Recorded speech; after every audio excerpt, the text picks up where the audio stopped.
Well, I think what I see is a rapid advance in the field, that it's progressed from being a rather specialised area of concern identified among small groups of women in receiving hospital care in high-income countries to now being recognised as being a problem for women worldwide.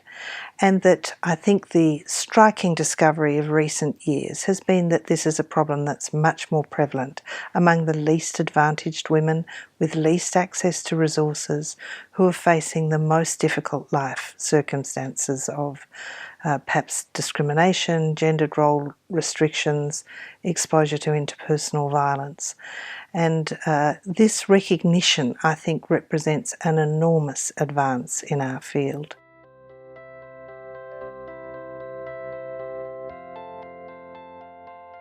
Look, I think there are many challenges. So the first one, of course, is competing priorities. And health resources in most low-income countries are distributed very thinly, and the priorities are often things like burden of infectious disease, malnutrition, institution-based births, training of health workers. So for many, this can seem a really rather discretionary area of endeavour. I think now that we're accruing so much evidence about the impact on the early development of children, this is assisting it to be something that a country can take very seriously and prioritise, because all countries are invested in the optimal development of young children, and this is a factor that they can do something about that might have long-term impacts on the development of young children and ultimately their economic productivity and capacity to participate.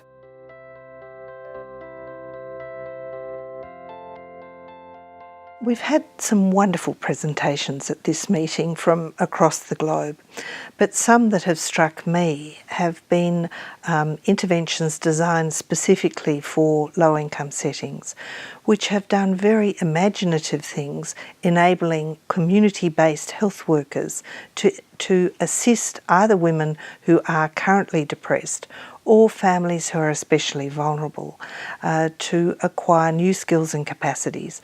And these have been shown in well-designed trials to be very effective. The other intervention I heard about for the first time was for the use of community-based peers. So training of other women to assist women at this time, but specifically informed by an understanding of their psychological needs. And this has just been shown to be effective as well. So these are endeavours of great promise, and I think they have potential benefits across the world, not just in low-income settings.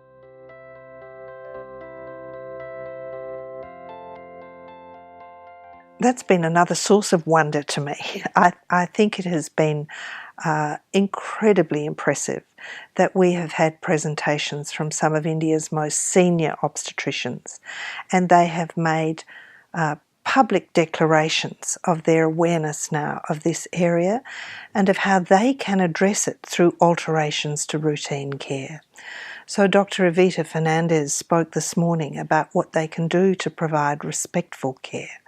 That, in my opinion, will go a long way to enabling women to experience care and birth as good experiences, where they can trust health workers who are enabling and facilitative. And I think that will have flow-on benefits into the likelihood that they'll seek health care for themselves and their children into the future.